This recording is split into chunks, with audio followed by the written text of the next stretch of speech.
The number one myth that Westerners have about this conflict is that Arabs and Jews have been fighting for thousands of years and they're going to continue to fight. This is really quite bizarre because all it takes is a little bit of reading of history to find out that this just isn't true. There is no congenital historical enmity between the Arabs and the Jews. The Jews flourished in the Arab world at a time when they were being persecuted throughout all of Europe. At the end of the 19th century, because of anti-Semitism in Europe, European Jews began to try and figure out a solution to the Jewish problem. A very small minority adhered to Zionism, the idea that the only place in which they could be safe is within a Jewish state. Zionist Jews actually had a design on the land of Palestine, the idea of creating a homeland for Jews in the land of Palestine. And this is really the beginning of the conflict.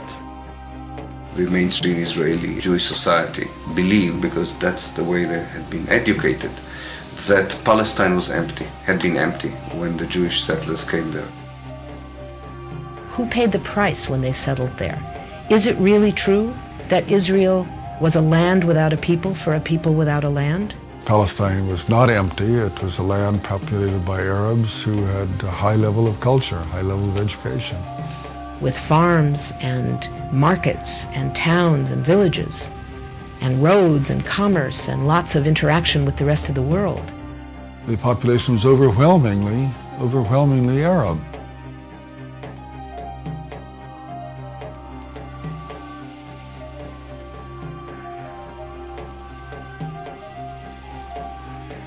Jewish immigration increased under British rule following World War I, when Britain implemented the Balfour Declaration, promising a Jewish homeland in Palestine.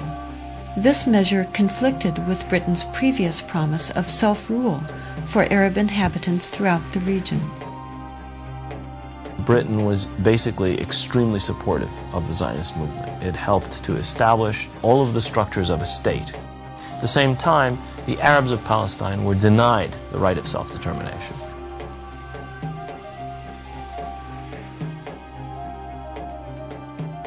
The Palestinians saw a European power decide the future of a non-European territory, in flat disregard of both their presence and wishes. In the 1920s, as land was being stripped away from local residents, the first clashes between Palestinians and Jews began, and would continue on for years to come.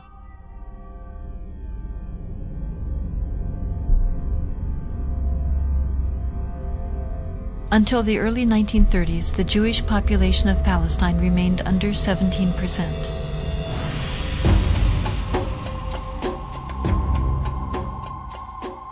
Hitler's rise to power in Germany completely changed that. In just 5 years, 174,000 Jews flooded into Palestine, doubling their population.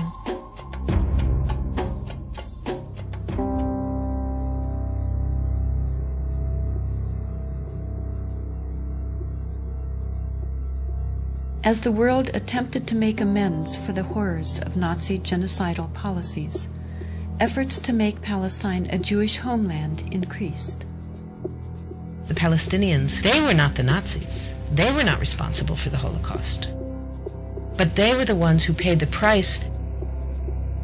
In 1947, with the conflict spiraling out of control, Britain decided to turn the problem of Palestine over to the United Nations. The UN, under pressure, proposed to divide the land into 2 states, an Arab state and a Jewish state. Arabs were to be given 43% of the land, despite the fact that they made up more than 2/3 of the population and owned over 92% of the land. Jews were to be given 56%, although they comprised only 1/3 of the population and owned less than 8% of the total area. Nevertheless, they were given not only most of the land, they were given the most fertile land. Zionist leaders took advantage of their superior military preparation and immediately began occupying major Arab cities in Palestine.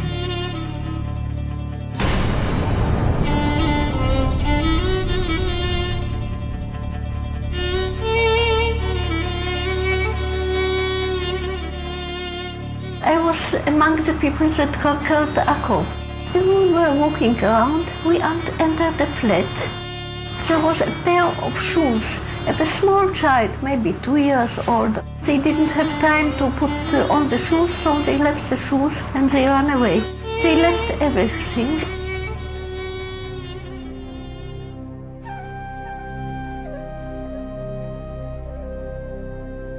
We found out that there was a systematic expulsion of Palestinians, and there was, as I said, there was an ethnic cleansing operation taking place.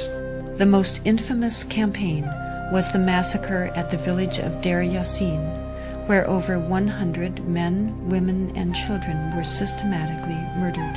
هذا البيت ما كان متخبين فيه أنا وولادي وأخويا موسى. ما كان لي تنام عندنا أخوي موسى مشان كان نتونس بألق فيه. هذا البيت. أجوا قالوا لما كنا بالبيت كنا مش كسر خبطنا الكنبلة وجينا صورتنا وبنت الصواب مسحوا ولادي. وكان بعد ما راحت المراكة الحالة كانت كسروا الباب عليهم وطلعونا. بدهم يقتلوا أخوي مسادبة فيه على وجهها اللي يقتلوه. وتناولت 250 ليرة من عدة.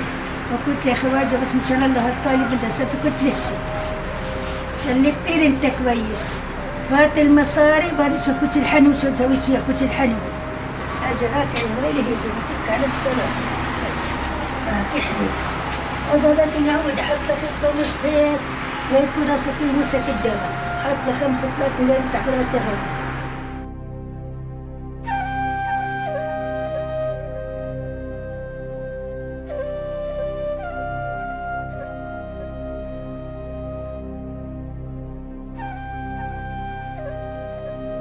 The ruthlessness of the attack on Deir Yassin drove fear and panic into the Palestinian population and led to the flight of unarmed civilians from their homes all over the country.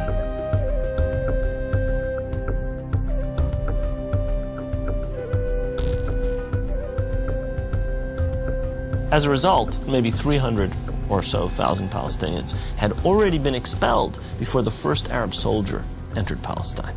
Some of the neighboring Arab armies finally intervened after May 15, 1948, when Israel officially announced its statehood. Although there was a lot of war rhetoric on the Arab side, very few soldiers, Arab soldiers, were sent into the battlefield.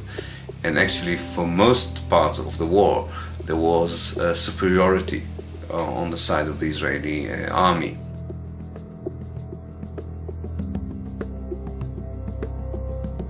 The Israeli army cleansed much of the territory and took over a large part of the designated Palestinian state.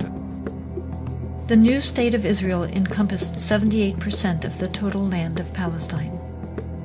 The West Bank came under Jordanian control and the Gaza Strip under Egyptian dominion. Although a truce was declared between Israel and the Arab states, true peace remained elusive, as over 700,000 Palestinian refugees languished in nearby camps, often in sight of homes to which they still held the deeds and a deep desire to return. Most of the deserted and evicted Palestinian villages were erased from upon the earth and were either turned into Jewish settlements or into fertile land. Of the 500 Palestinian villages in what became Israel in 1948, 400 were destroyed. These efforts to destroy the possibility of their returning home were countered by the United Nations, which continues to affirm their human right enshrined in international law and morality to return. A Palestinian who had lost her land or lost his land as the result of the creation of Israel in 1948 cannot come back even for a visit. I can go back to Israel as if I were returning and claim immediate citizenship, having no historic tie, speaking no Hebrew, knowing no one in the country, having no family who ever was there. All that one needs is being Jewish, a religious group like any other.